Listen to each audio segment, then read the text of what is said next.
What's going on, everybody? Welcome to another edition of Where I Come From. It is I, Mr. Tone Deaf. We are back in the building after a nice 6 months hiatus from actually recording the podcast. And oh my God, I cannot wait to tell y'all what has been going on.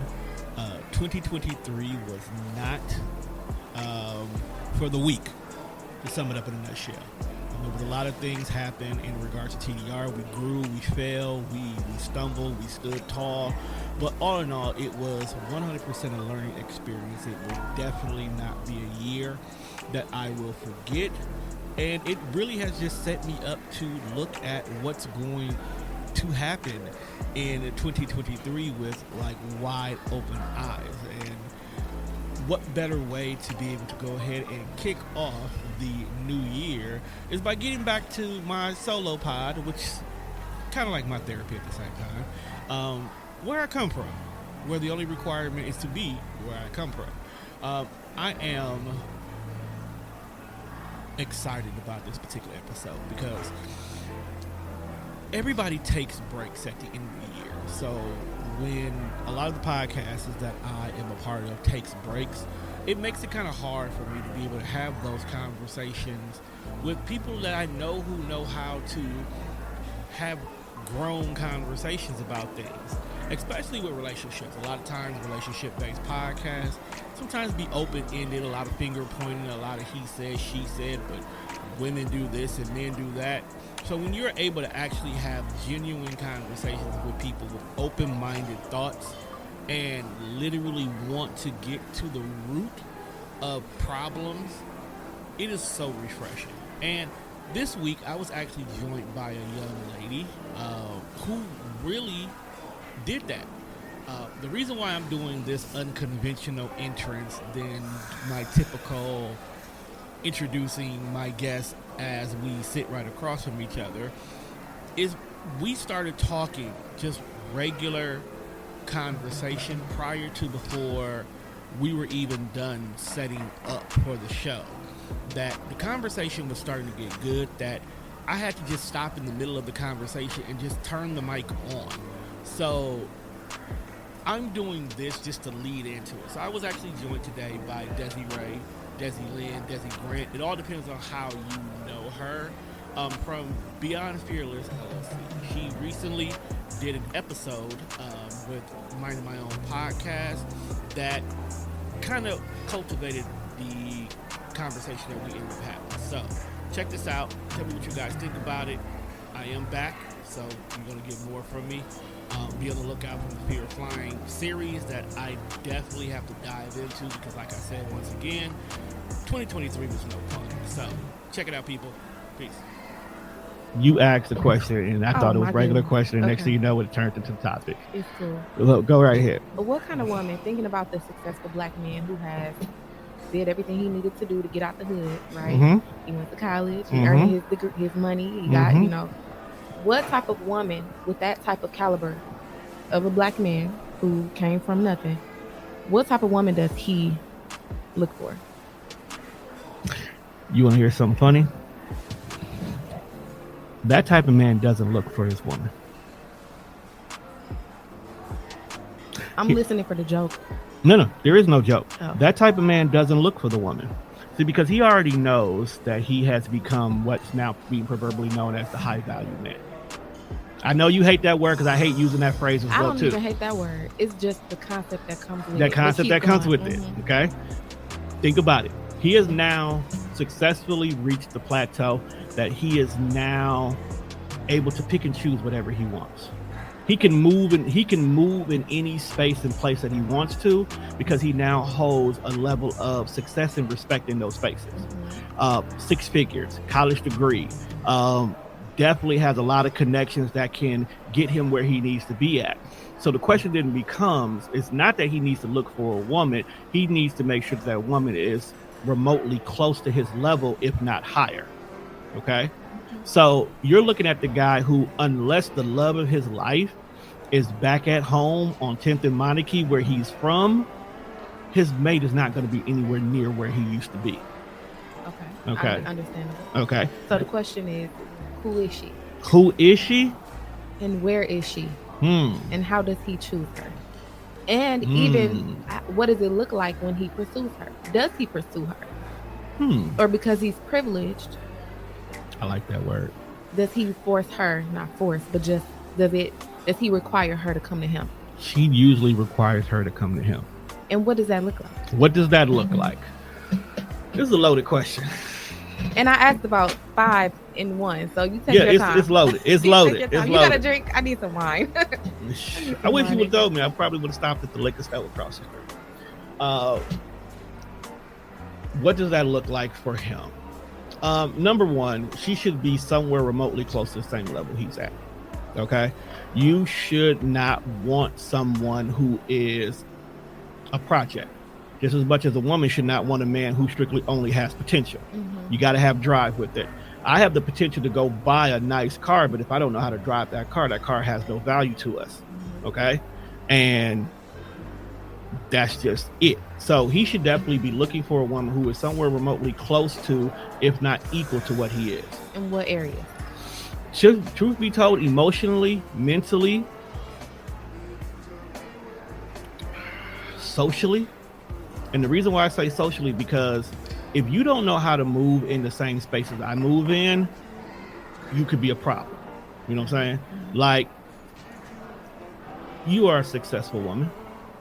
You're not going to bring a hood nigga to an event that requires open-toed shoes, blazers, and nice outfits when all he has is jeans, t-shirts, and Timberlands. You're not going to want to bring him into that space because you're not going to understand what this space is for. Okay? Just like you don't want a girl who has, or a woman, I'm not going to call them girls because we're talking about women now. You know, you're not going to want a woman who has a city girl mentality when you're trying to put her in a position to be an entrepreneur. Now, having that hustle and drive of a city girl is phenomenal, but you got to know how to talk. You got to know how to walk. You got to know how to be present. So he's going to want a girl or a woman who's going to match whatever type of energy he's bringing. Two, she also should have to have goals that are going to be beyond where they currently are. I went to college. I got this degree. I'm making this 6 figures. What's next? I shouldn't be comfortable with staying right here. My next goal is, if I'm working for this company, I need to be in the upper echelon of the company within the next 5 years. If I'm not in the upper echelon of this company, I should be trying to figure out how do I own my own company similar to it. He should also want a woman who has that same mentality. It's like, baby, if you're going to try to start your own company, we going to start a company together. What role do you need? Just as well as, once I get to my 6 figure, what's your next goal? Let me help you get there as well too. So if you don't have someone that's a 50-50 helpmate in regards to it, both of y'all are wasting each other's time. Okay? Where did he find that at? In today's society, it's kind of hard. Because if I'm going to boardrooms and jobs and if I'm hanging out at executive luncheons and stuff like that, I would want her to be there. But is that the place you're supposed to be looking for that at the moment? You're supposed to be networking at this moment, right? You're supposed to be growing. You're supposed to be getting better. But if she's in this place and space, do I take advantage of this opportunity, or do I have to let that pass? See what I'm saying? That's a good question. Because we tend to make this mistake that we have to find our mate in the same typical manners that everybody else looks for. Which is? Anything from, keep blowing you up. That flashed in my face. Your typical methods that a lot of people have been using is out at social events, social media. We don't want to admit it, but yeah, social media has turned into a dating site. Through friends and connections. You have some people that just randomly be like, hey, you cute. I want to get to know you better. We don't always have to do it in these kind of conventional ways. Okay, we can look into our own job. Actually, sometimes I tell people, places that you have The most common with somebody is some of the best places to look for a mate in regards to it, unintentionally. I podcast. I have a lot of guys and girls that podcast on this network. Relationships and connections have happened strictly off the fact that we all podcast together. That's not a common reason why some people would pod, but it's not an opportunity you leave on the table when it comes up. If we're at a social event, which is still technically a social event, but if it's a private TDR kind of a thing, and you's like, hey, I've watched your show, I like your content, I want to get to know you better. There's nothing wrong with that. It's a commonality already there. So out of the three things you mentioned that a man who is successful would like a woman that he's pursuing to have emotionally, mentally, and socially, first of all, social for me would be, you know, probably the one or the two.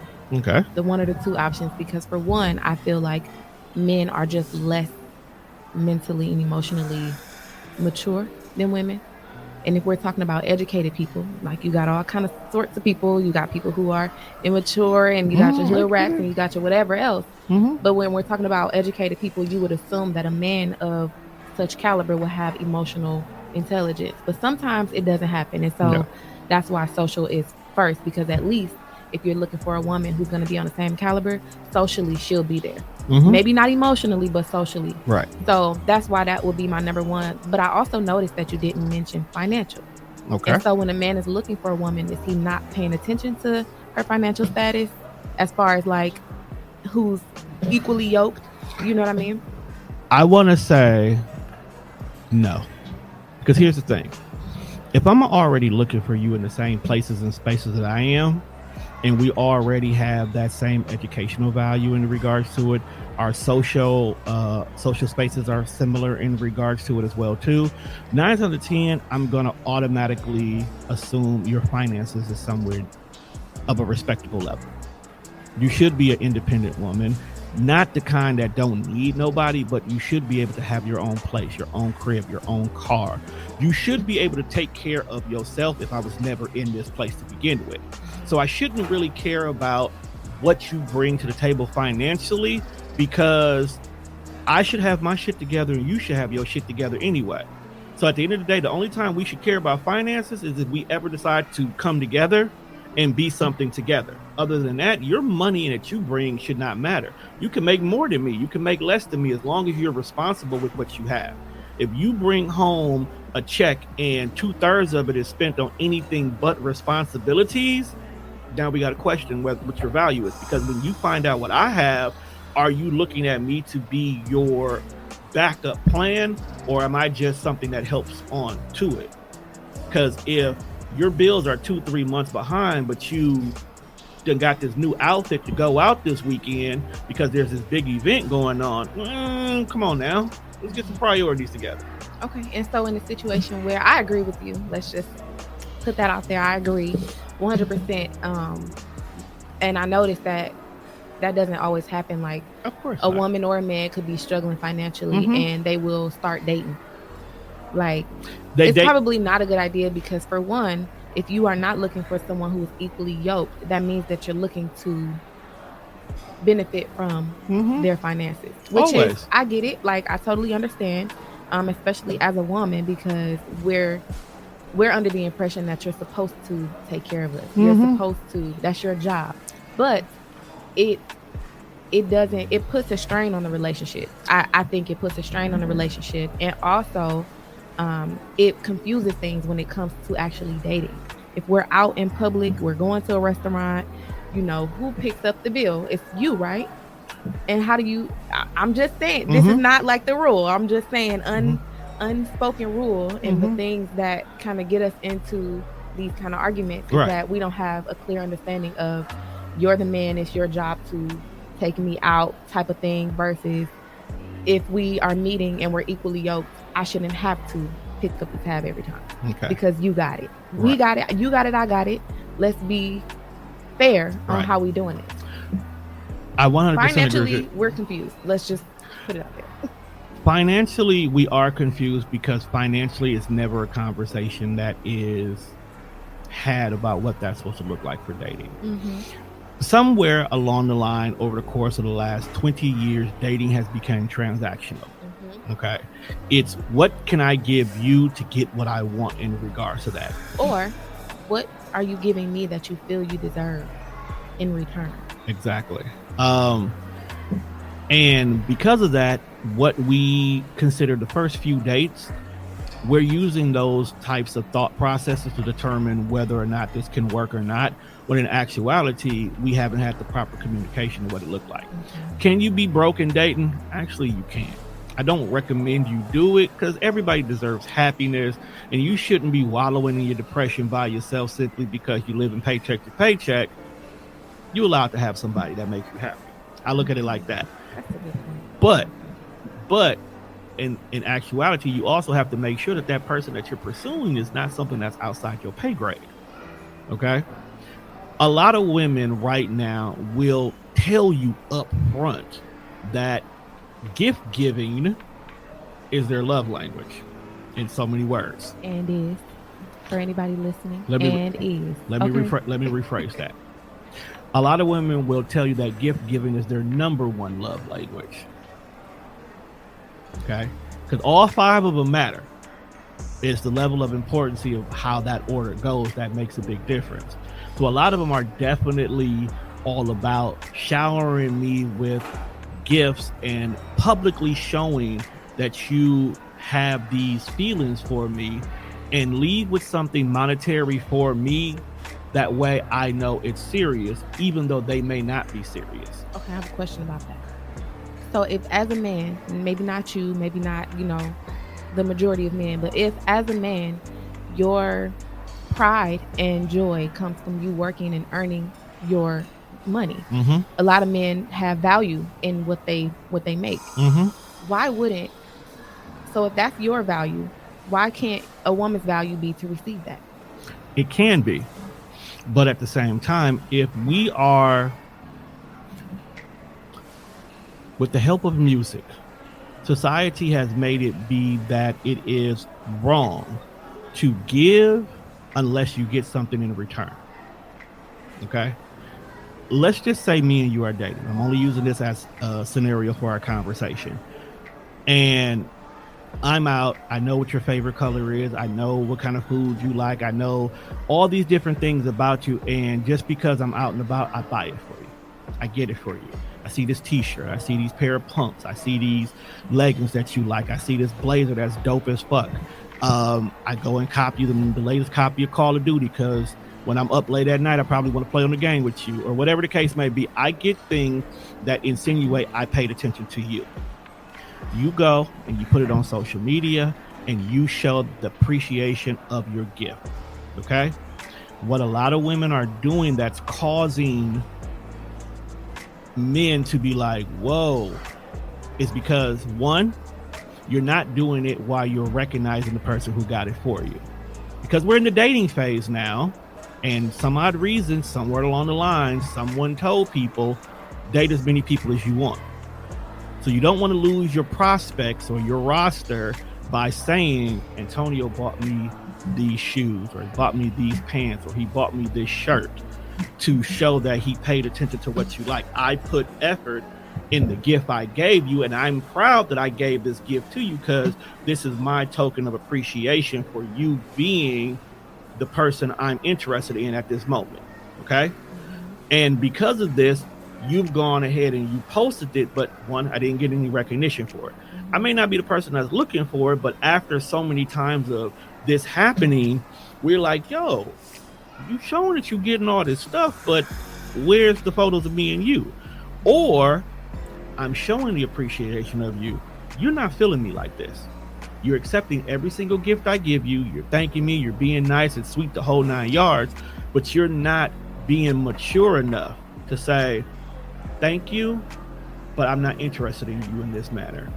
Or you're not even rejecting them, say, hey, this is nice, this was cute, but I'm not on this level with you. I'm not feeling you in this nature.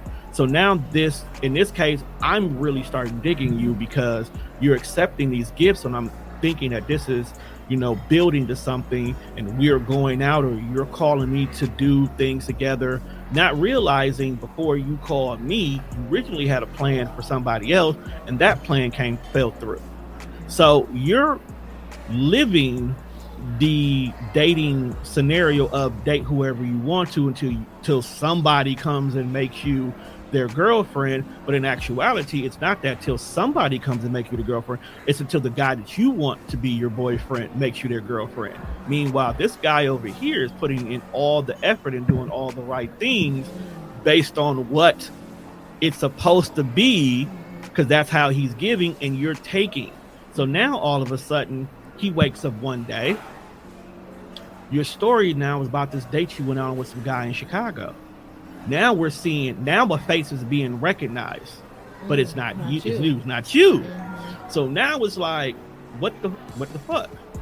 Oh, we didn't put no title on it, so he has to sit back and have the I eat ass face because he, proverbially by society standards, played himself. Did all of that. He did all of that. Okay, so he's courting you during this whole entire situation, but you're not being mature enough to say, go do this for somebody else. Okay, that's a lot. You put me here. No, I like it. I like that you put it in that perspective, because it paints the picture of how you feel as a man. Not you in particular, but in that situation. No, let's keep it 100. Every man has been here in one shape or form. Okay. They may not openly admit that. Every man has proverbially played themselves in one shape or form. And because of that, a lot of men, a lot of ones that you would consider bitter, hurt men, are the way they are now, because that one moment of hurt has redefined how they look at everything. Because that one girl could have just been a terrible human being, but in his mind, until further notice, every woman is a terrible human being until he gets that ideal woman who is subservient. Oop. Okay, not subservient, but I get what you mean. Because though, if you pay attention, majority of your bitter, hurt men who really bash women all day, their ideal woman is a subservient woman.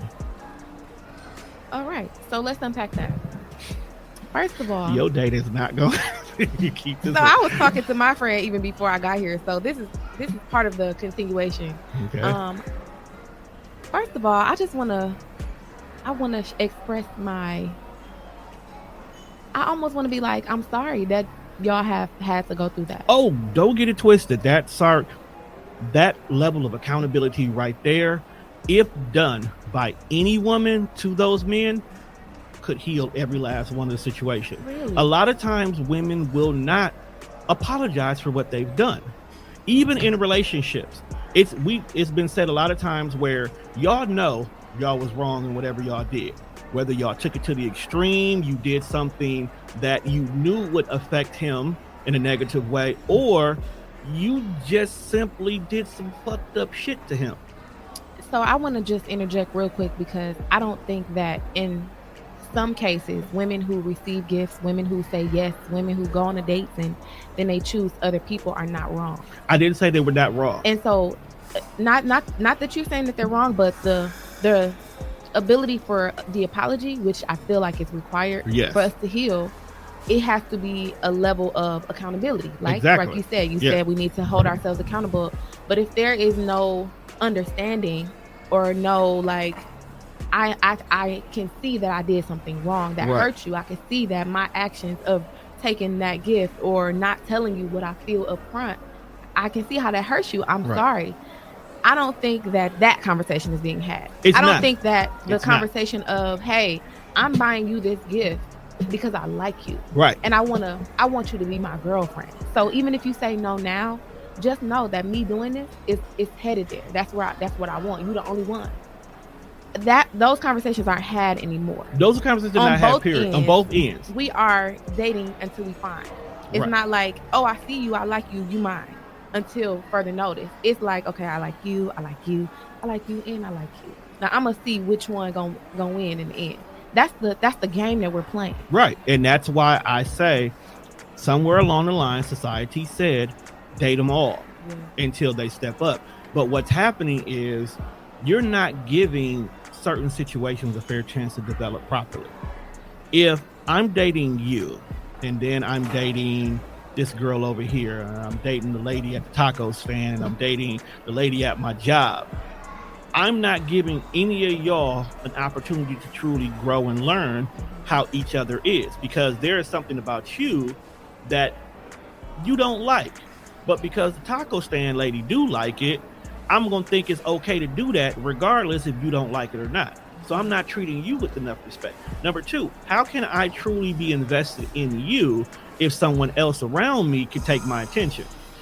If you pay attention, a lot of relationships don't last because social media gives people the ability to not have to work out anything.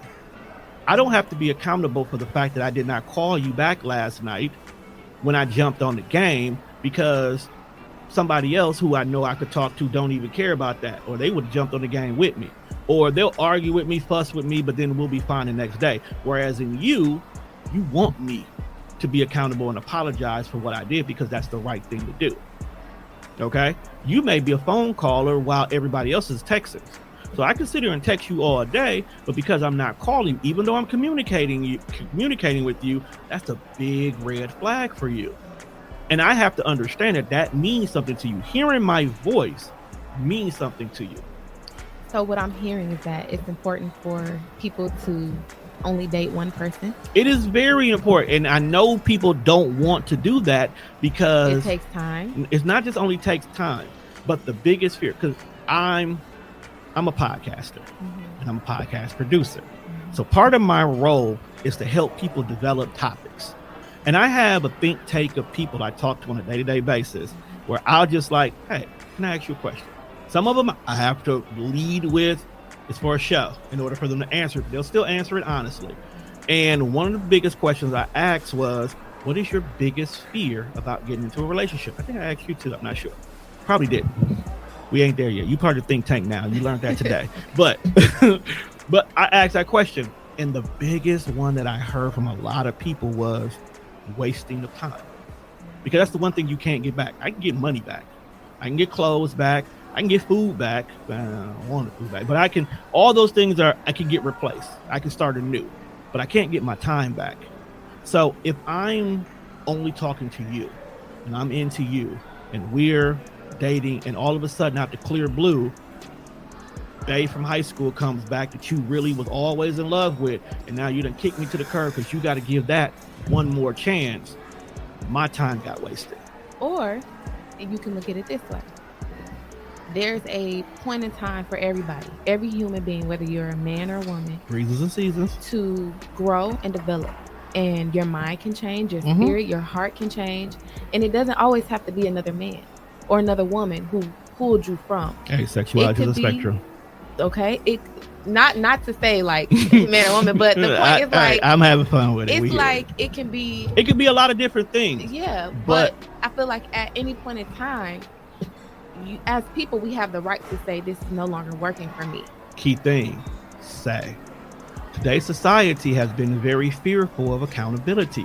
Yeah. They now truly believe that the method of ghosting is the best way to walk away from a problem. But why do they think that? Because accountability. You don't have to be accountable. If me and you have been dating for 6 months and then you upped and said, this is not working, but instead of telling me this is not working, you talk to me less and less, okay? You don't respond to my text message. Phone calls get short. You're always busy when I'm trying to plan stuff in regards to it. All the way to the point where I don't hear from you at all. I can write to you or say things on your post, because you can make a beautiful post and I can comment on it, and you'll go down the line and everybody else get checks and comments and hearts, and mine's just like you never seen it. Okay? All of a sudden, here we are 1 month later, after 6 months of dealing with each other, we don't even communicate. Because you don't communicate with me that you either outgrew this, or I did something wrong, or you're doing something wrong, okay? There's no accountability being here. My mind is going to make up the answer of why we're not talking anymore. And that's the number one thing you don't want to do to anybody, is make their thoughts come up with the answer. Because we know, as human beings, we can jump to the wrong conclusions. And we don't know how people handle situations of abandonment. Because that's really what it is. You're abandoning that person. I like how you said accountability, and now that you're saying abandoning, I can chime in, because it reminds me of when somebody ghosts, because I can't lie to you, ghosting is my friend. I like to ghost. I haven't done it in a while because I have friends who have been holding me accountable and telling me what ghosting does, and it's not about me.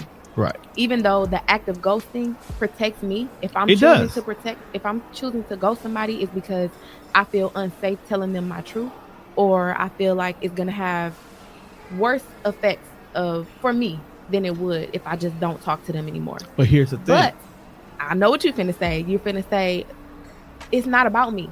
No, you're not gonna say that. No. What I'm saying is that it is very much about you. It's not only about me. And that's where I was going. It's not only about you. I had a friend, because I'm kind of a therapist too.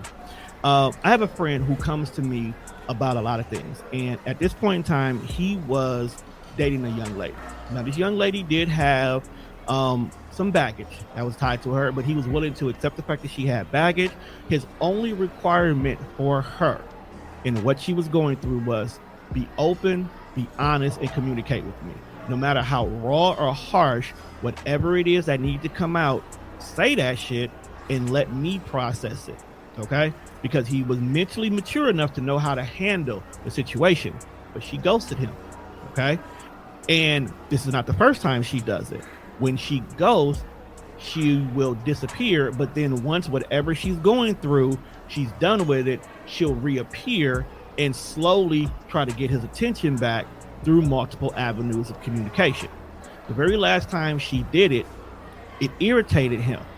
He did not want to communicate with her at all. He had completely checked out on her because the ghosting situation does put him in a place where he's wondering, what the hell? What did I do wrong? That's his first instinct, which is why I have to get on him, is what did I do wrong? I said, bro, it may not even be you at all, okay? If she's done it before, that means that there's something that keeps pulling her back to that scenario, and she doesn't want to bring you into it. But I also agree with you, she could communicate, especially when you initially put that out there. You can talk to me. I am not going to be that person who is going to kick down your door because you chose to go back to your ex. If that's the case, let me know so I can process it. Don't let me stay in my head.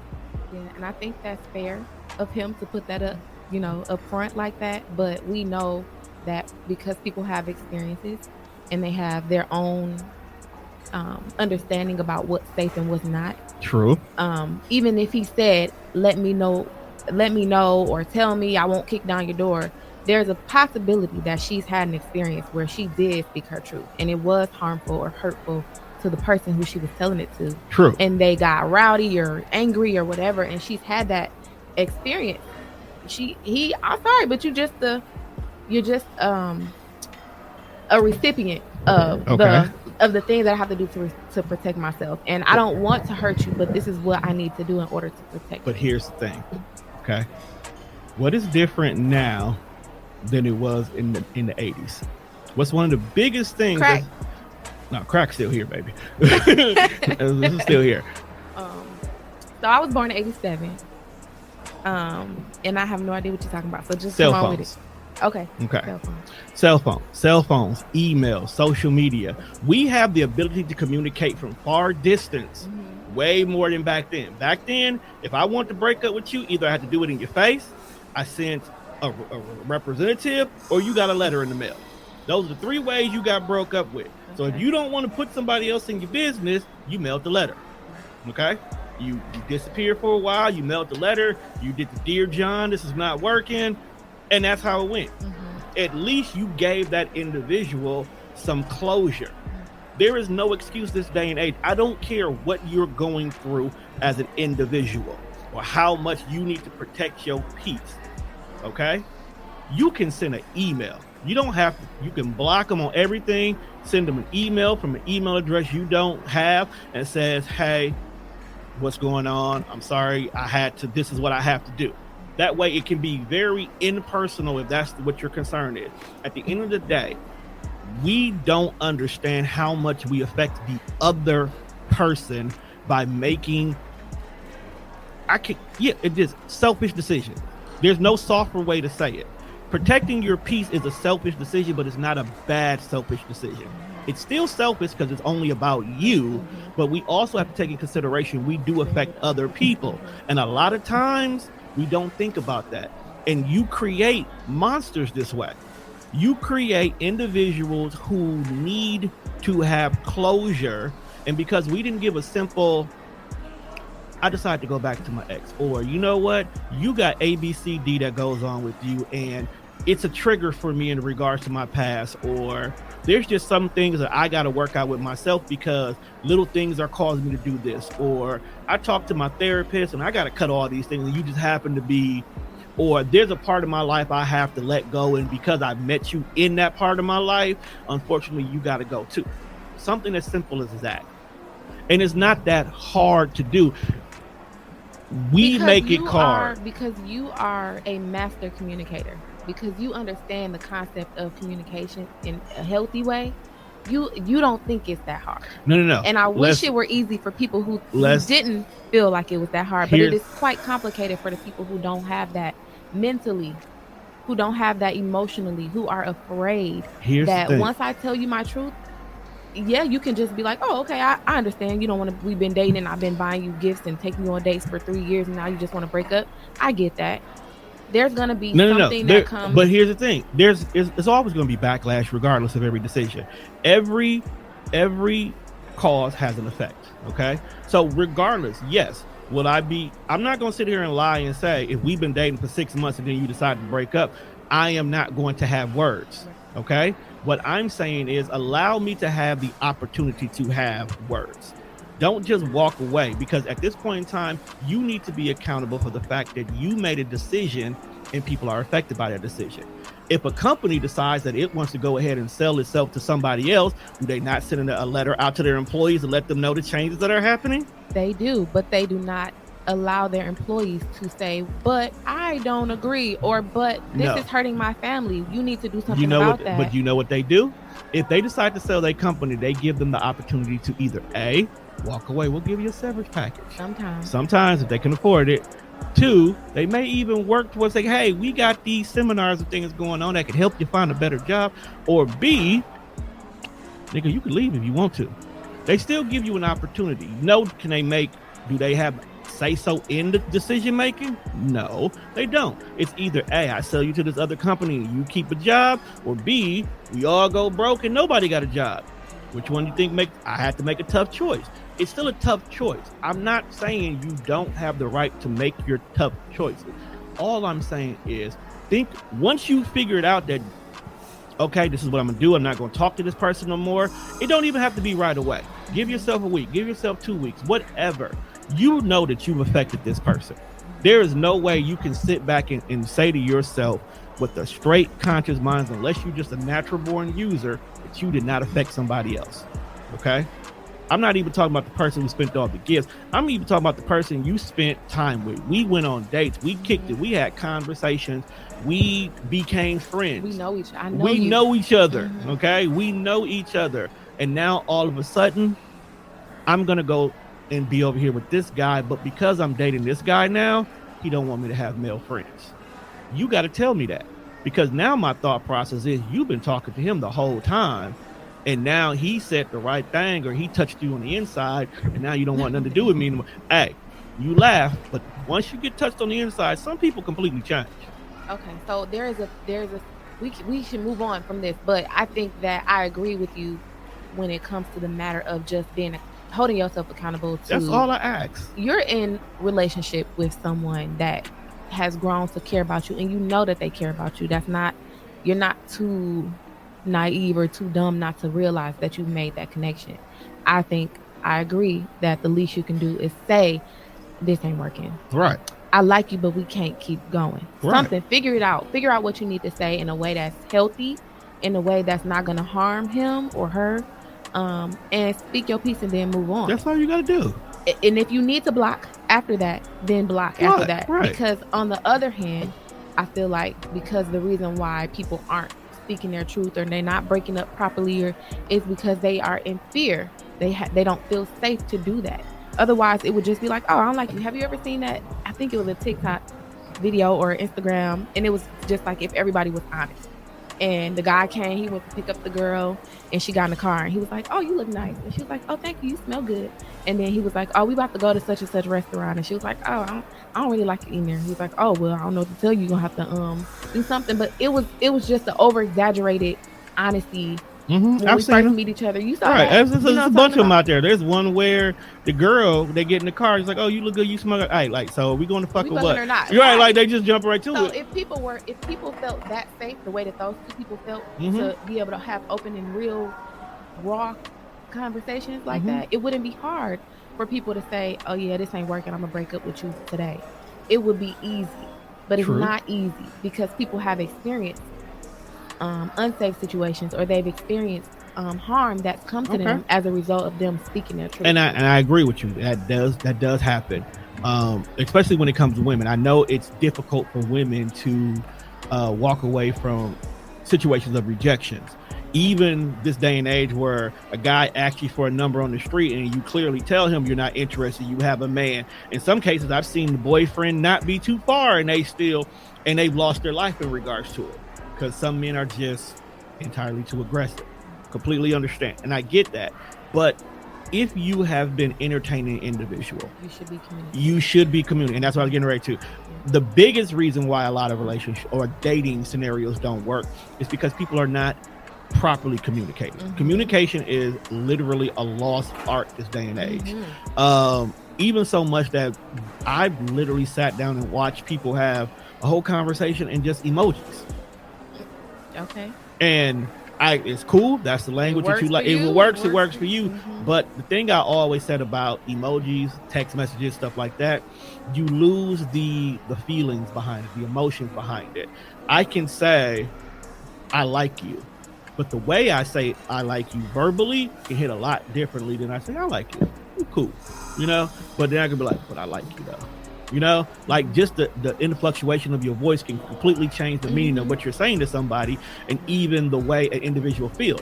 I have a homegirl who, when we talk all the time, she's very one-worded when she's at work, but that doesn't mean that she's being cold and harsh to me. She just feels like she doesn't want to leave me on red if I'm talking to her. She feels like she has to respond to me, and I had to tell her, like, "Yo," she would say, "Oh, cool. Yeah. All right, fine." I was like, "Damn, that was cold as hell." But then I had to step back. I was like, "Wait a minute." She wasn't saying it cold. She was trying to respond to me. So when neither one of us was working and we were actually having a verbal conversation, that's when she told me, "Oh, I just respond back to you because I don't want you to think I'm avoiding you. And you're just, I left you there, not knowing I didn't get your message." When in actuality, it was more so me like, "Yo, if you busy, damn, just tell me you busy. I can talk to you later. It's not important for you to reach me right here and now," And then that's when we started having more and more conversations and more communication. And it boiled down to it is she prefers to talk on the phone. And she asked me, "Well, why do you always text us and talking on the phone?" I was like, "Well, kind of talk for 8 hours every day. Usually when I get off of work, I don't want to have to talk if I ain't got to talk. Then, I might be on the game or I might be in the studio, and I can't be on the phone in the studio while a whole show is recording. I might want to be in a comfortable place and space where you have my undivided attention with those phone calls." So we had to have a communication about communicating, which a lot of people don't. It's also important. Yeah. Even if it sounds redundant, for me to be able to effectively hear you and for you to hear me, exactly, you might need to define it. What does that look like? And I tell everybody, we sit here and we focus on compatible zodiac signs and what's your love language. We need to figure out what's your communication level. Like, how do you communicate? How do you hear me? Right. Like, how can I make sure you know that I'm listening? Exactly. Are you a kind of person who we need to stop everything that's around us and talk directly, or are you a multitasker where I could be playing the game, but I can still have the conversation with you and be 100% engaged? Am I a type of person who can be on autopilot when I talk? Are you an individual who, whenever we have a disagreement, are you hearing me or are you ready to rebuttal? And that's a lot of things that people don't work on. Like, what is your communication style? Because you could, I know for a fact, somebody says I did something wrong, I'm immediately getting defensive. Like, "Oh, whoa, wait a minute. What you mean I did something wrong?" Because now I'm asking to figure out what went wrong. Where did that? How did you find out? I'm asking questions about where the mistake happened at. Meanwhile, you're getting upset at me because you feel that I didn't care enough to make sure this mistake never happened, or you were embarrassed because of this mistake made you look like you did something wrong. So you're more so projecting at me more so than me and you trying to figure out what went wrong and how we can avoid it to happen in the future. And because of that, we're now having a conflict that has blew up to something completely different when it could have just been, hey, I need to talk to you. This happened over here. What happened because I was now put in this position, you know? Simple change of words. Yeah. You having fun over there, I see. you. I like feel like to you. Talk. Like I do too. This is what I do. I like this to what talk. I do too. I like for people to listen to me. If we're talking about communication styles, the best way to get me to speak and open up is to give me your undivided attention. Oh, you'll get that. Undivided attention. You'll get that. I like attention in general. So if we talking, and I know you listening, you got a way to my heart and other places. It depending on who you are. That it depends on who you are. But I'm just saying, that's how powerful communication is. It is, and I think a lot of people don't understand that. I've noticed, because like you point out, I'm a master communicator. I've noticed having simple conversations have gotten me so much further in scenarios that I honestly would not have ever thought I should be in. Yeah. Okay. And it's just talking, listening, giving people a POV that's very familiar in regards to it. Playing devil's advocate sometimes. Like, just because I agree with you, don't mean that we have to stop right there. Let's figure out how you got here, because I know how I got to this point of view. How did you get here?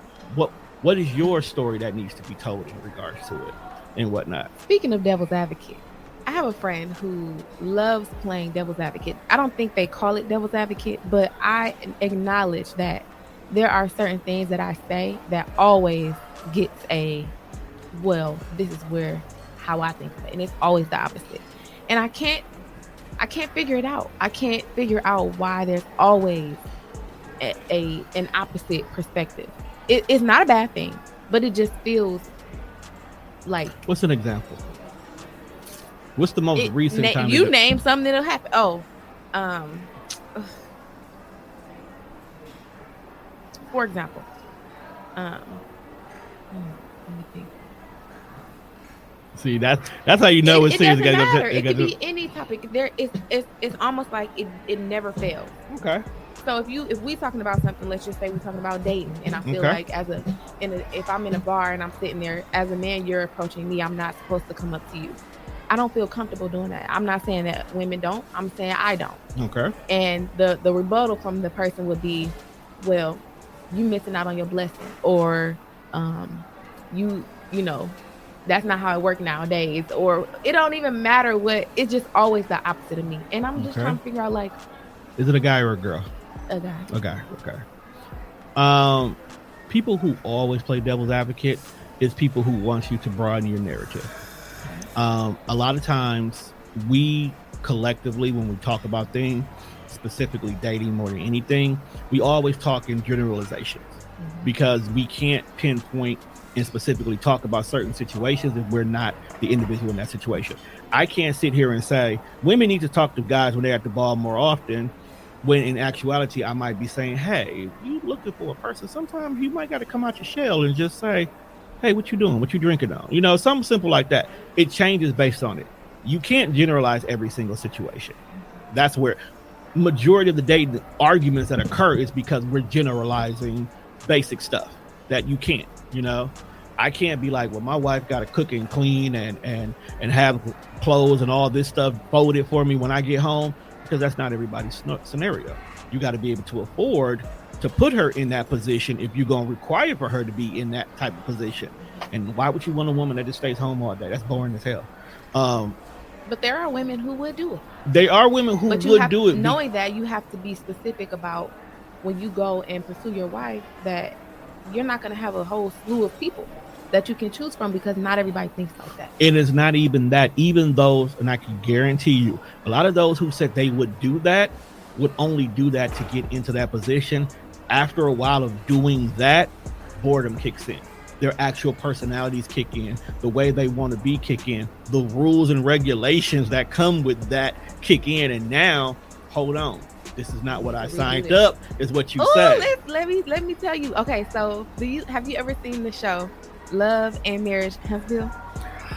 I haven't, but there's so many people that talk about it enough. Okay, so watch it. Go watch it. So the reason why I'm bringing that up is because there's a couple on that show. And that's what everybody brings up. Yep. Keep going. Okay, so I don't need to even tell you. But the point is, I agree with you. There are times when you go into a marriage or a relationship and it's under these circumstances. Mm-hmm.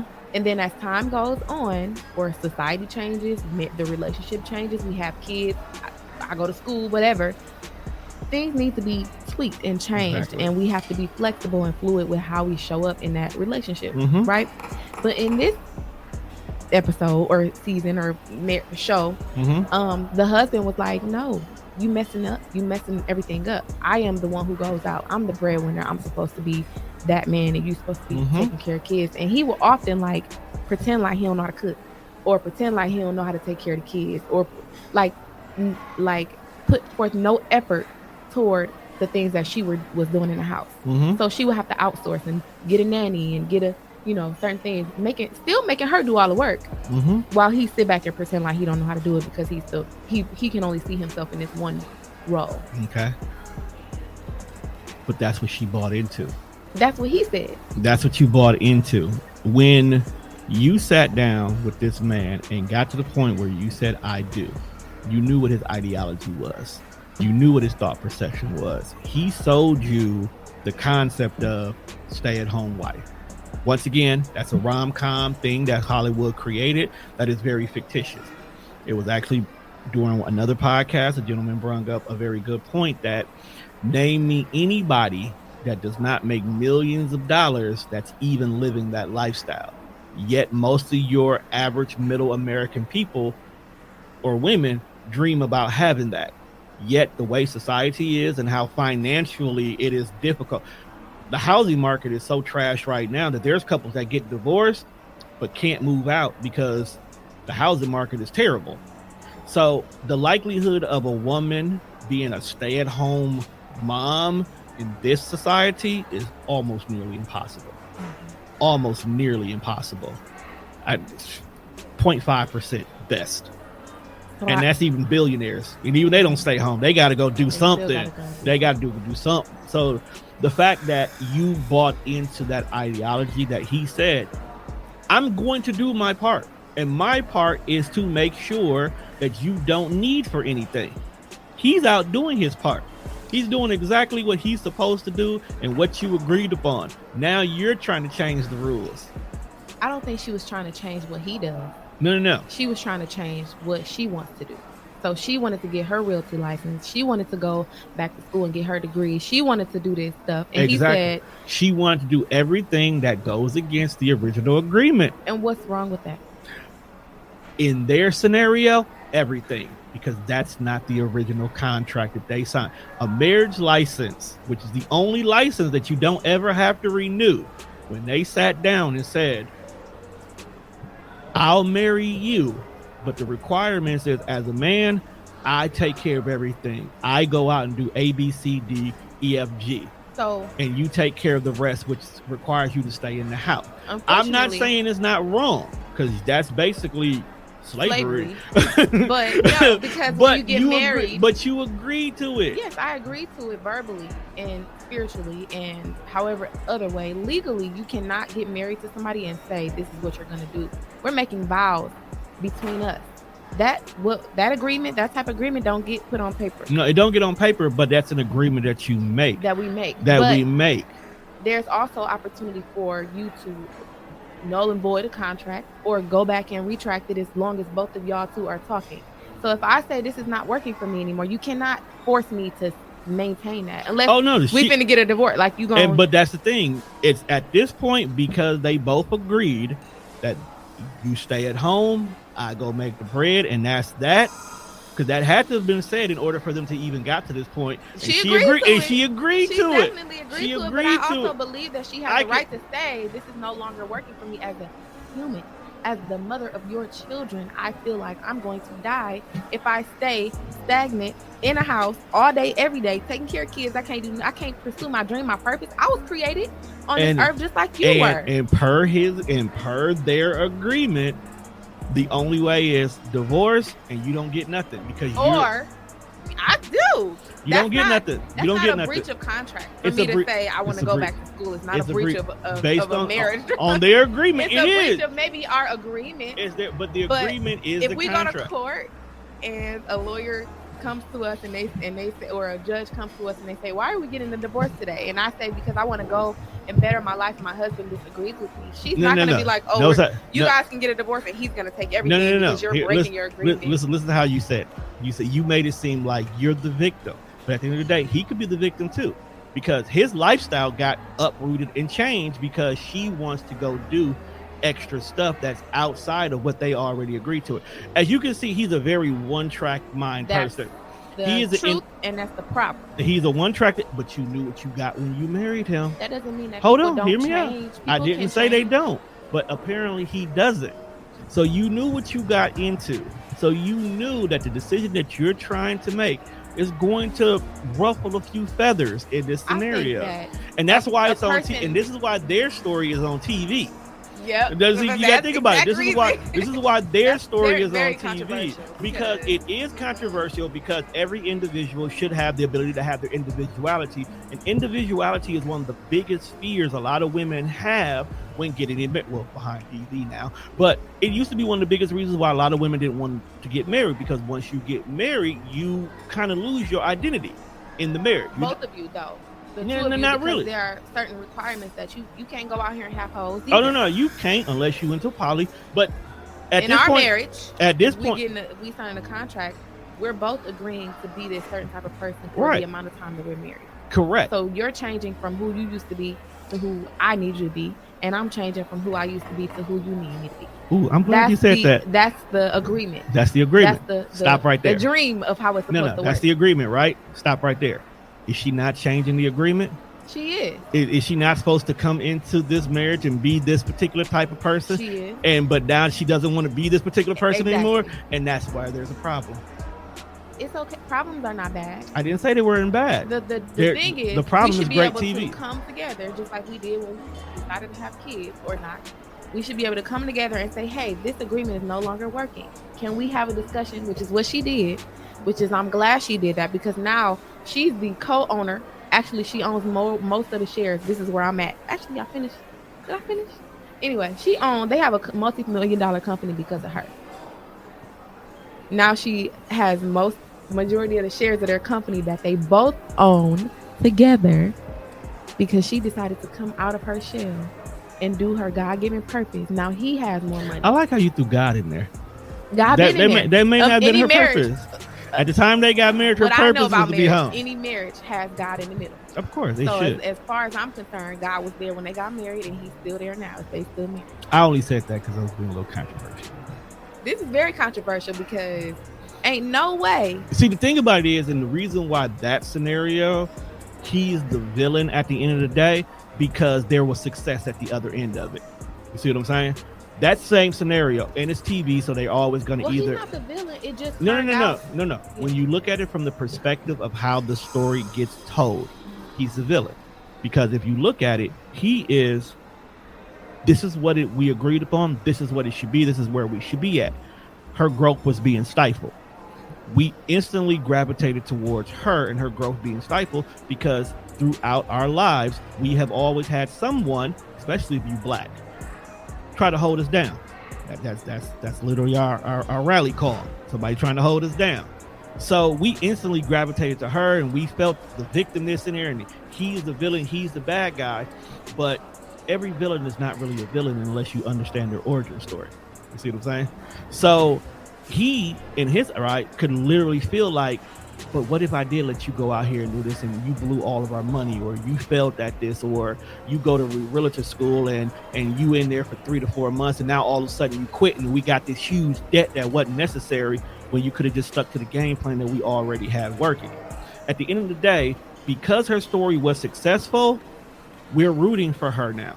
But what if it's failed? What if the idea of stepping outside the house, what if before they were even on the show, he did give her the ability to go out and try something new, and she gave up on it, or she failed at it, or it took away from the family, or the kids were suffering because of it. The one thing about TV shows that paint these type of narratives is you only get part of the story. You only get this part of it that makes it entertaining, okay? But what happened before the cameras were even rolling, or before the show was already here? So his idea of like, no, I don't want to do that. No, you supposed to do this, could have easily been no, because the last time this is what happened. You see what I'm saying? Simple change of a word or a phrase could make the scenario look so much different.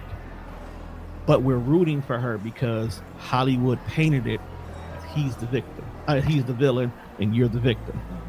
I understand that, but also there's an alternate but ending. I'm happy. Everything has an alternate ending. Alternate ending where he fucked up all their money and they went bankrupt because of the things that he was doing outside the home. And that narrative also has not been shown, but that's definitely possible. So while he's thinking he calling all the shots and making her stay home and working because he thinks that's best, that's definitely slavery mindset. And it takes away from the union of them both being in a household where they make decisions together. Just like having kids was a decision they made together. She birthed those children. She has every say-so in how they're raised, but I promise you, he's not going to not have a say-so in how they're raised. He won't even have it. So if that's the case, then with every aspect of their marriage, she should have a voice, just like he has a voice. Oh no, as an individual who has said the I do's, I completely understand. I completely agree with you. Everybody needs to have communication because there are other people involved, and I think that's what is missing. So let's even step away from marriage and let's just go to the relationship level. Let's go to the pre I do's and the pre one knee proposal type situation, and let's just go to the bulk of where majority of society is, and it's just the relationship part. A lot of people are not looking at each other as partners, okay? They're looking at each other as helpmates, Hendersons, or just sex objects, okay? So there are a lot of people who are in a relationship with the individual because it gets them out of whatever situation. It gets them out their loneliness. It gets them out their financial situation. It puts a two-parent household with a child that's involved, whether you two even like each other. But because you touched each other on the inside one day, and now there's a kid here, your mindset is, I want my kid to have both parents, so you're now dealing in a relationship that you don't even want to be in yourself, okay? Then you have a lot of people who are unhappy with themselves. So if you're unhappy with yourself, you don't like how you look, you don't like how you feel, you don't like who you become, how can I expect you to like the other person that you're supposed to be dating? You know? Yeah. And that's a lot of relationships that's going on right now, unfortunately. Let me rephrase that. That's a lot of relationships that are being advertised, because unhappiness is what's being shown on social media, which is affecting people who want happiness to not want it. You have an individual, like say me and you are dating. Let's go back to the scenario that you chose to go back to your ex, and you left me on the cutting room floor. Okay? You ghosted me, right? I can't communicate with you. Who do I communicate with? I go to social media. Now I go to social media. I may not bash you directly. Those who know me may know I'm talking about you, but I may say a lot of different things in the lines of relationships, commitments, honesty, trust, all these different things in a negative light. Now here's somebody who's like, damn, Tone's a good dude. I ain't never seen a damn, and he getting fucked up. Man, it ain't nothing out. Dating pool is shitty. Like, it's just shitty. And I'm like, bro, I hate the scenario that the dating pool got pissed in it, because in the real world, if a pool got pissed in it, what do? They jumping out. No. They drain that motherfucker. Oh, yeah, that part comes They drain it. So if you are in the dating pool, or you're dating in a certain scenario, in a certain environment, in a certain space, and it's not being favorable, change where you look. Change what you date. Change what you look for. I get it. As black men, we want to be with our black women. We want to be with y'all so bad. There's days y'all make it difficult for us, okay? There's days that we make it difficult for y'all. But if you have to go date little Jorge over here because he makes you feel seen, date Jorge. I am not mad at you in regards to that. If, Mike Yee brings you happiness, fuck it, date Mike Yee. I don't care. Date what makes you happy. Don't feel ashamed for going outside. Just don't bash us black don't men. generalize the pool, right? Because of your one experience. That exactly. Mean that's the whole. Just because this particular pool that you went in on 3rd and Center had piss in it does not mean the pool over on 10th and Right got piss in it. Right. You know what I'm saying? Yeah. Do not sit here and generalize all this. They just didn't clean their pool when you got into it. Right. Date differently. You don't even have to date different races. Just change where you look at. Keep it there. Date different. Just date different. Don't be afraid to date somebody that's not your norm, because maybe your norm is the problem. Maybe what you've been looking for, what you're attracted to, and what you've been after is the problem. If you keep dating a particular type of man or woman, because sexuality is a spectrum, and every time you turn around, you're getting cheated on, you're getting used, you're being abandoned, they go up beside your head every now and then. Change the kind of person you dating. Maybe that square ass anime dude is the best dude for you.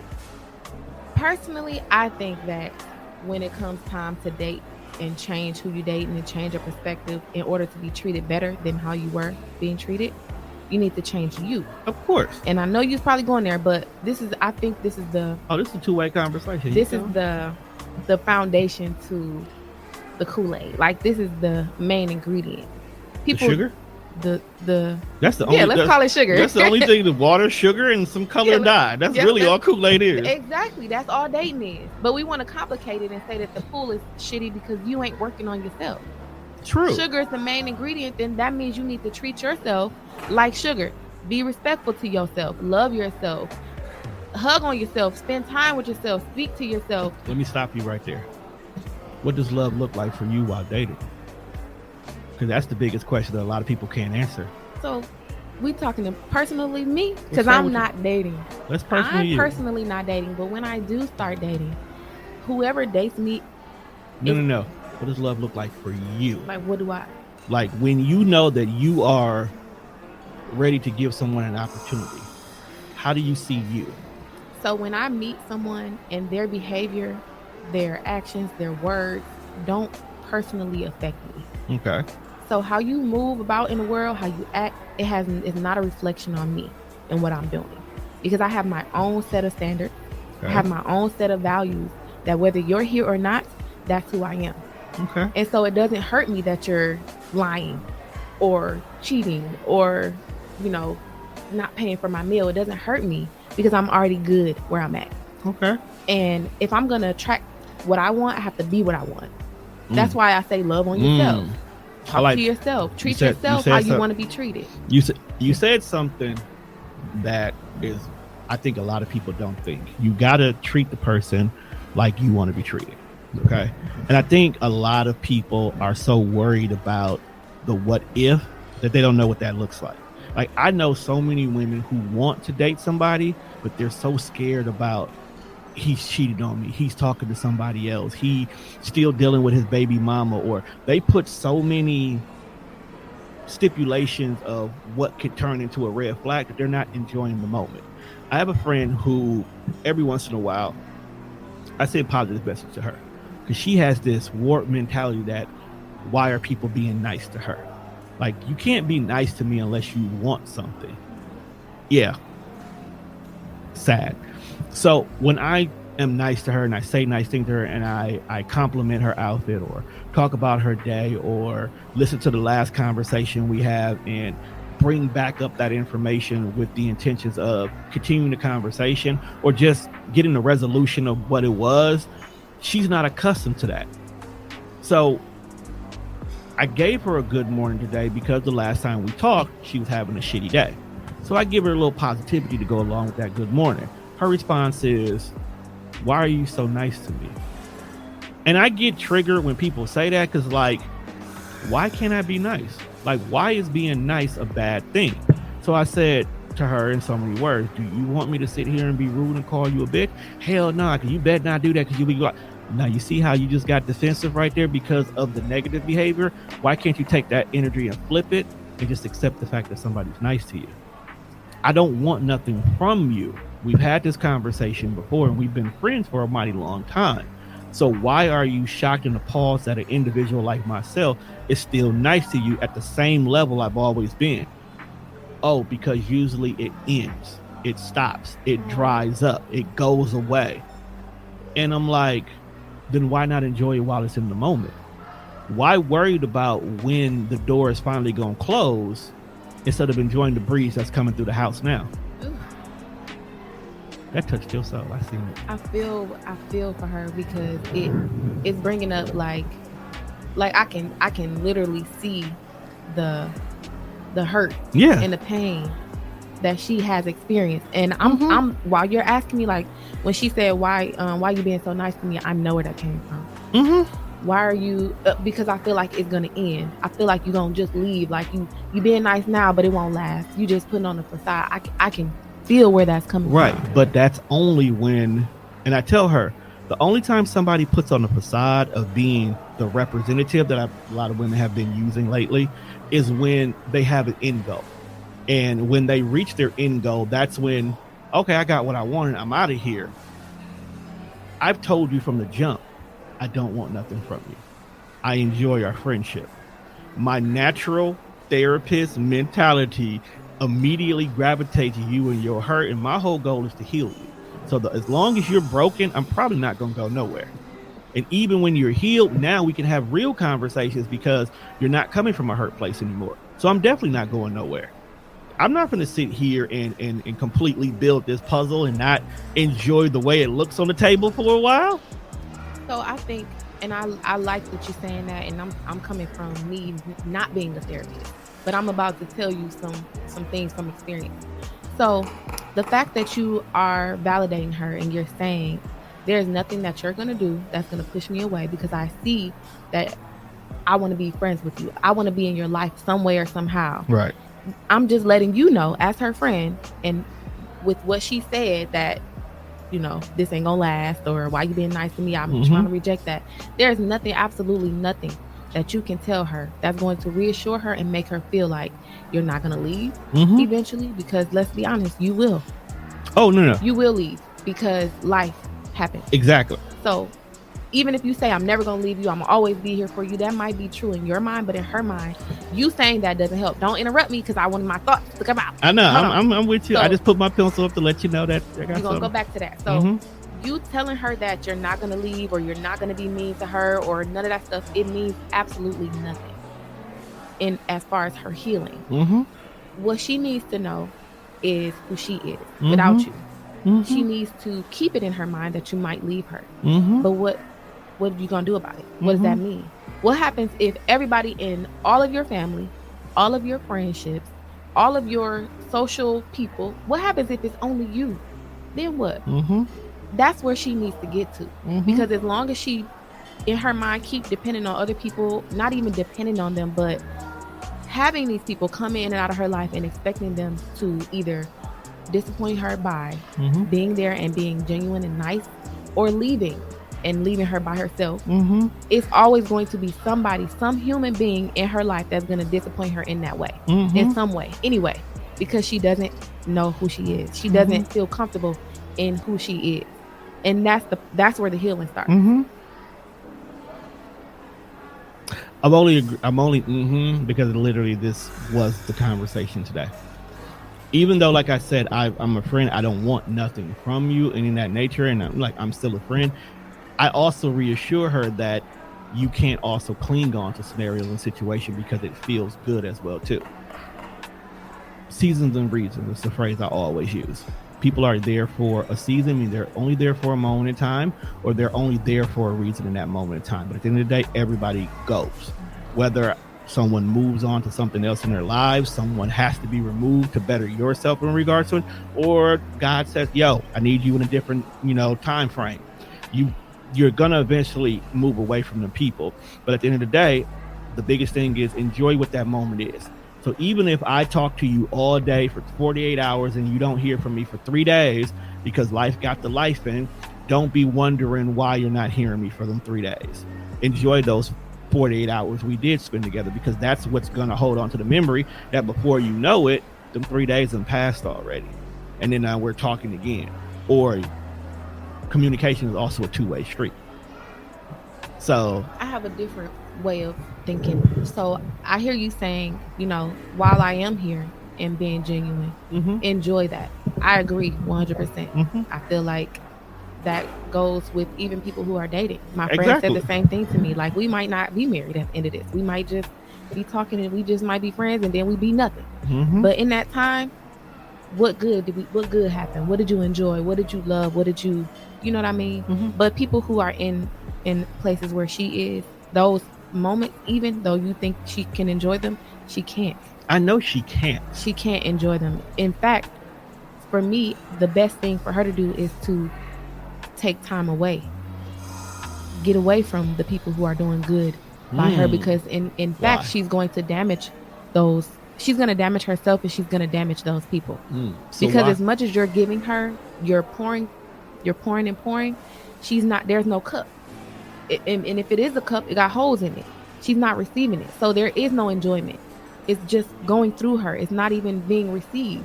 She needs to not have nobody. But in that time, she needs to find her source, which is God. I don't know if she believes in God.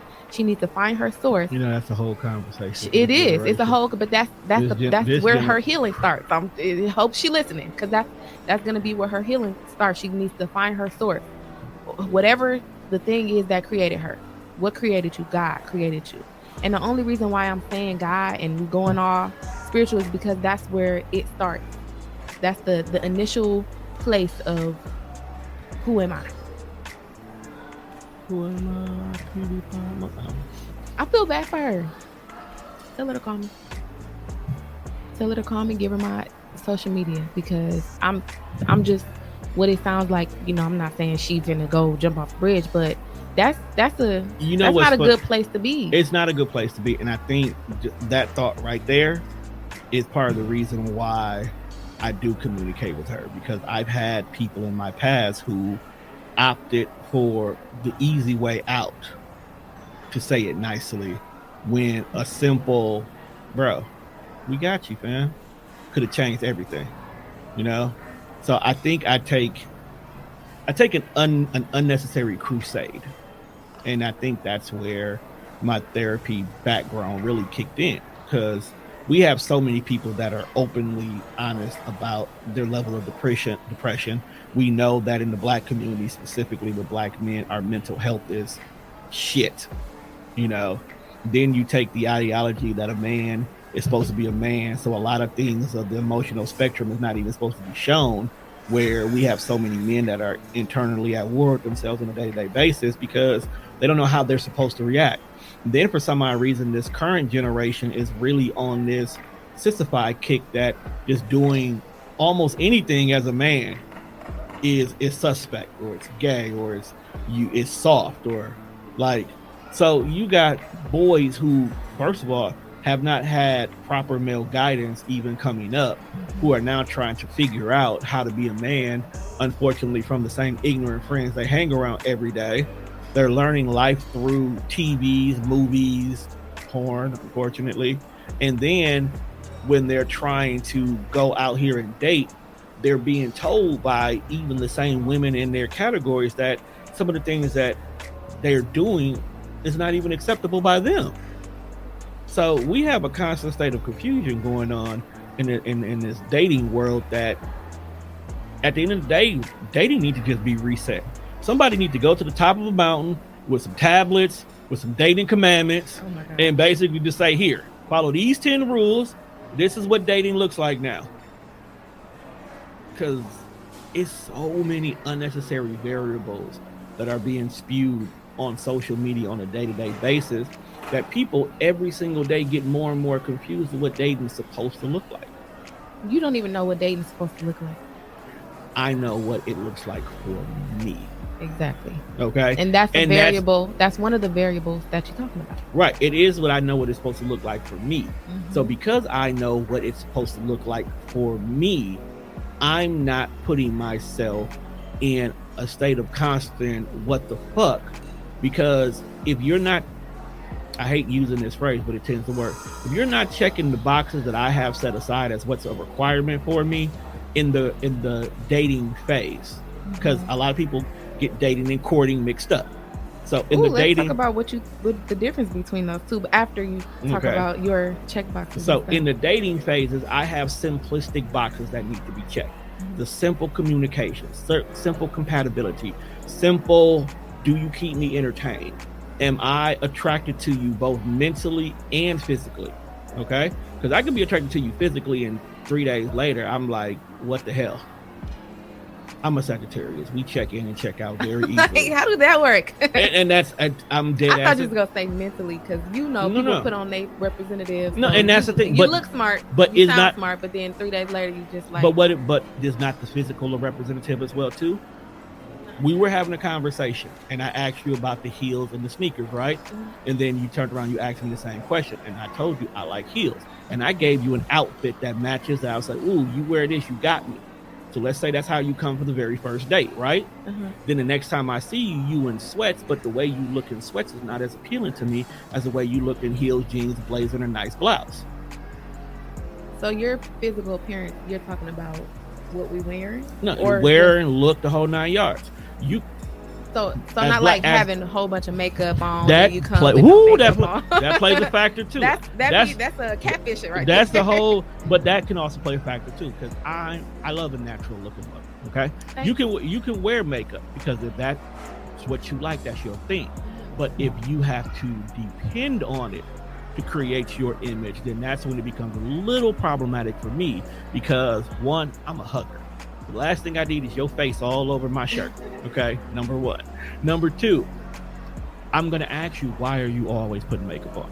If that's not a practice that you like doing, like an MUA, or that's what it's called? Okay. You're not a makeup artist, okay? Or you just love playing in makeup or stuff like that, then my question is, what are you hiding? And I know some women have flaws, okay? There's a beautiful young lady that I know personally that had the dark circles around her eyes. Even though she had the dark circles, I still seen the natural beauty in her, and I'm okay with that. But she felt the need to always have to have the makeup on. So the one day I seen her without makeup on, she ran and hid like she stole something from me, because she did not want me to see her in that image. I personally did not care, okay? Now, that's not every guy, because some guys want the beauty model all the time. Some people want the arm candy in regards to, so they want their girl to always look good. Also, I know I love black women, okay? The number one thing about y'all that is always going to be a thing is y'all hairs can change within minutes, okay? You can go from a blowout to a press and curl to a bob to a wig to a weave to a braid, the whole 9 yards. Look at you, got some. I got sisters. Okay? I got sisters. And I can see it. I have a sister who literally, she got wigs that are made already. So literally, she can go on a date with this guy here. She got braids. On a date like this, she got a blowout. It's a completely different look constantly. So I already know that's one thing that's always going to change. But if I can see you with the way your hair is, I don't even care if this is the two Pleo braids, and you still look good to me, boom, you always going to look good to me. Period. Okay? But how you think is a deal breaker for me. Okay? It is. Because you can say some ignorant shit and I can laugh at it, because I can say some ignorant shit. I'm an ignorant nigga at times, but that's just my humor side. But don't come in spaces and places that you are not familiar with and try to pretend like you belong in this room. I would rather you come in and say, I feel uncomfortable. That way, grab your hand, let me go ahead. We can sit here in the room and I can literally educate you on every single thing that's going on in here to make you feel a little bit more comfortable. And if you still feel uncomfortable, we can raise up out of here. We ain't got to be in this space and place because you feel uncomfortable in here. Okay? Because your comfort is my number. So what it sounds like is you would like vulnerability. Love vulnerability. Because when you're vulnerable with me, I'm vulnerable with you. And we know how hard it is for a man to be vulnerable. Okay? Very hard. It was a meme I seen the other day. And this is about the truest thing I heard. And it says, women, if a man falls asleep when he's around you, that means you have created a space so safe that he doesn't have to worry about anything going on around him. Because a man will not, and I repeat, will not be comfortable around a woman unless you make him feel comfortable in regards to that. Going back to your thought that you had about dating and courting. Yeah.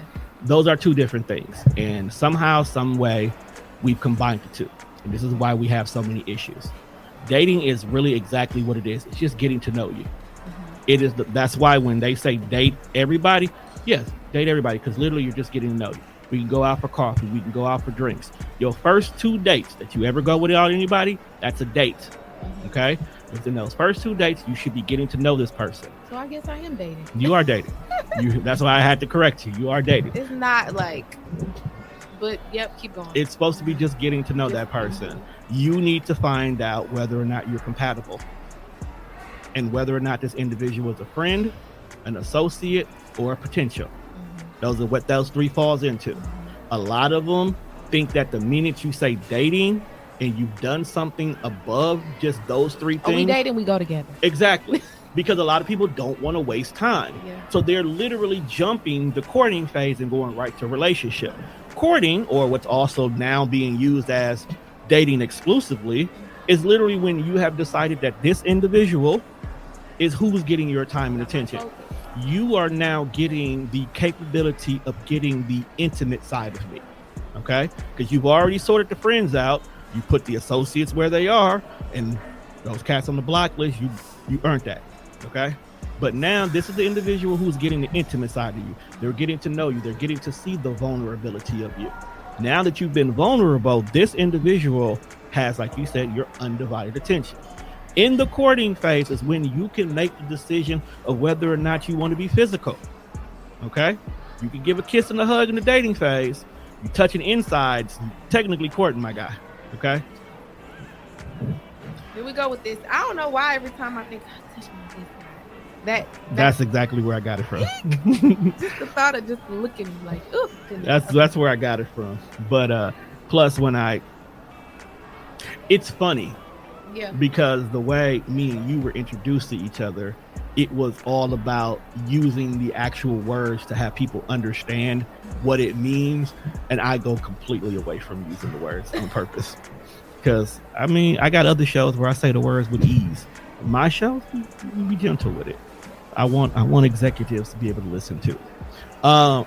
That dating exclusively thing, that's what a lot of people fear. That's the part where a lot of people get hurt at, because they're either A, still have their walls up and they're not being vulnerable, or B, they have 1 foot in and 1 foot out already. So it's like, I want to talk to you, but I'm more so worried about what you're going to do to hurt me. So I'm still want to see where this goes, but you got to work extra hard to get me to my level of vulnerability, because I know once I become vulnerable, I'm putty in your hands. You can have your way with me. So I got to feel like you're not going to just toss me to the side once you touch me on the inside, or you're going to drag me in the mud and publicly humiliate me once we're done, or anything like that. This is the level of where trust gets built. This is the level where trust is major. Yeah. The courting phase is where trust is major, because if you don't have that trust established, there's no reason for you to even be in a relationship unless it's transactional. That's a whole nother conversation. Okay? Now you're in a relationship. Now you said, you, me, this is it. Us against the world. It's us against the universe. We got to go big, baby. Go home. Okay? Okay, because we in. So this is when the relationship, this is when it's very important to make sure that everybody understands their needs and wants. Okay? You said that you want to be with me. I say I want to be with you. But what does that look like for you? What does it look like for you to be a happy girlfriend? I'm so glad you broke this down, because I just had a conversation with a friend, and the conversation was pretty much saying, like, how, for example, so if we're dating, and you ask me, what do you look for in a guy? Okay. I would tell you, I want that guy to treat me nice. I want him to treat me like a queen. I'm not telling you I want you to pull my door out. Pull my chair out, open the doors. I'm not telling you I want you to hold my hand. I pull doors off for you too. I ain't like that. But I would, if you were to ask me that and we're dating, I wouldn't tell you none of the things. I wouldn't give you any inkling of what I want you to do, because I want you to have it in your mind, the type of treatment that I want, but also I want you to be your genuine self and do whatever it is that you think you're supposed to be doing. So let me tell you a little secret. If a person is courting you right, dating or courting? Courting. Okay. If a person is courting you right, number one, they should have been studying you the whole time. Okay. So they should know what kind of makes you happy. You didn't agree to this relationship unless I made you feel that this is a good thing. So during the courting phase, all of that treatment stuff should have been learned. But also, if he's smart and communication was done correctly, that dating, courting transition, the question should have been, what does a queen look like to you? Something as simple as that. Because before you guys had even considered being serious, I'm asking the tough questions in regards to it. Because what I'm doing is I'm putting that in my database. What does a queen look like to you? I'm still going to be my authentic self, because now my goal is to get from dating to relationship. So I got to use all the courting phase to make this possible. This is the coronation. Okay. I got to work for this. Because if I want a queen, I got to get her when she's a princess, but I got to figure out how do we get her from a princess to a queen. And I think the challenge and the reason why I went back and said what I said about the asking the question is because people are getting into these dating situations with the expectation to just get the answer. You're never supposed to get the answer. If you're asking me, what do you require in a man? What does that look like? I can't tell you, I want him to do this, do that, and do that. Because then you're going to just do those things. And then it's going to look like you're the man of my dreams. But you're not. Because I don't know you mentally. I don't know you. And that's the mistake that people make, is because a lot of us focus on tangibles and not the intangibles. The intangibles is what's making so many relationships fail, because the intangibles are things that you can't decide up front. You can't bring a representative for your intangibles. You can't bring a representative of how I see you. You see what I'm saying? Like, either I see you or I don't. Okay. And if I see you, do I see you as a friend, an associate, or a potential? And if I only see you as a friend, I shouldn't try to make you a potential. Now, even though I said earlier before we even got on air, why wouldn't you date a friend? The reason why I say that is because the courting phase is also the friendship phase. The courting phase is also when you're getting to find your quirks, your humors, your compatibilities. You're creating memories, ideas, and things that make that history, that when you're in a relationship part, it's difficult for them to want to step out. Okay? See, people who have history, people who have history are always the ones that have the hardest time walking away from it, even though they know it's bad. Because that history was created. Even though you can create a whole new scenario with somebody new, and it may be even 10 times better, but the fact that we went down this road, we fought for these 3 years, and we did all of these things together, those thoughts hold values to me. Okay, we went to Great America and had a great time on the Iron Eagle, and because you lost your shoe, I had to carry you on my back, and then we had to go buy a new shoe. That's a memory that you can't make with anybody else. So that's gonna make you be like, yo, she the one. Like, even though you were heavy as hell, the fact of the joy that you had in your eyes and the fun that you had and the way you looked at me when we got home and the way I blew your fucking back out from that, we got history. That's that soul tie part. Yeah. But and it's I know you at your core. It is you can't at that point in time. A soul tie is not just only looking each other in the eye while taking dick. A soul tie is memories, it's thought, it's feelings. It's when lust becomes love with a little heat. You know, it's how you make soup. How you make what? It's how you make soup. So you can put all the ingredients in the pot, but until you have that fire. Where I'm from here. Milwaukee? How old are you? How young are you? No, I'm 45. Okay. I've been around the world and now, yeah. I can't find my baby. I don't know. I'm gonna listen to them. Why he's gone away, and I don't know where he can be, my baby. But right, like, see, she's made a whole song. Like, look, I fell in love with some dick, and I got to find you. Okay. Yeah. Okay. Well, this was nice. I'm late. Of course, I told you was gonna be. I told you I already knew we have great communication. I agree. We do. And I already knew that when we sat down, and even though this was not what we were supposed to talk about. Really? We were supposed to talk about you. I think whoever listening, got to know me. We were supposed to talk about you. We were supposed to talk about your dreams, your vision, your business. But you know what? That's cool, because that just means that the project that we're creating, when you move down to Dallas, it's gonna be even more important, because that would have been this episode in so many words. Yeah. But instead, we had a conversation that was needed to have. And I think this is a great, just reflection of what people get from me in particular. Okay. When they listen to my podcast, at least the one that I've been doing. You still gonna do that? Yeah. We're gonna get back to that. Yeah.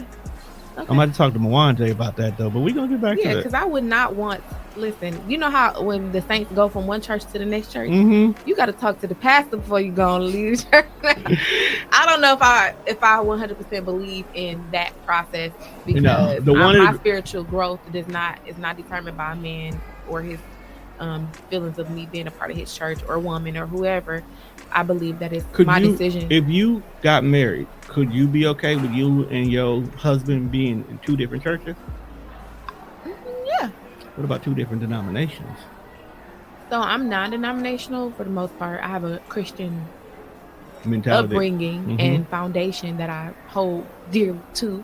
But if you're talking about Catholic versus Christianity or Buddhism versus Christianity, like I would have a hard time with that. Yeah. Let's just say Christianity and spiritual. You got a lot of people that are very spiritual right now. They don't claim any type of religion. They do still have a strong faith and belief in God, and they're connected to him, but the ideology of religion is just something they can't wrap their heads around. So here's the problem that I have with that mentality, and this is something that I've experienced in my marriage. When you are not equally yoked spiritually, you don't have the same foundation spiritually, when it comes to like the depression and the suicidal thoughts and the no jobs, and you have to, or with the young lady that we talked about, where it gets really hard, because the cure to your healing is for you to find your source.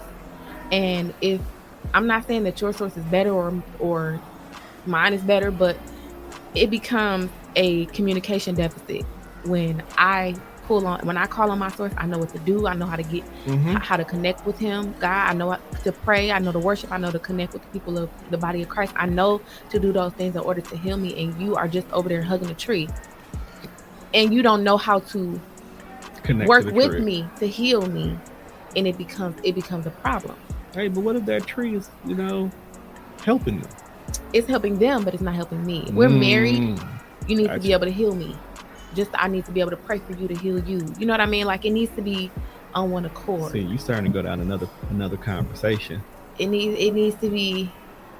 We need to be equally yoked in that. That's why I told you, I'm sad that you moving, because I know for a fact we could do this at least once a month with ease. Be good. You mentioned something earlier, and it was like, did I ask you this or something that was about relationships or something? You didn't. What do I think about something? I don't know. For those of y'all listening, y'all can go back and find the actual question. Just leave it in the comment. Thank you. Just because my mind. As you can see, we were really out here. But I like to make sure that y'all know that y'all can check us out on all streaming platforms. That's Spreaker, Spotify, iHeartRadio, or wherever else you listen to your podcast. But I will be back doing Where I Come From full time again. I'm getting ready to launch my Fear of Flying series. I know I talked about it last year, and it was crazy because I was supposed to do it while I was on my entrepreneur journey, and I'm kind of glad I didn't, because so much happened last year that now that I have went from beginning to end, it's going to be a little bit more special. So be on the lookout for that. I am not going to drop any video in regard to that. This is going to be 100% pure audio. So you got to definitely look for it on Apple and Spotify and all your other places you listen to your podcast at. Definitely make sure to go check out Dezi. I mean, she's fucking awesome. Shit, that alone. Dezi Rae, social media platforms. Dezi Lynn, might pop up, with 3 N's. With that being said, people, we are out of here because she got to go hang out with her real friends. Peace.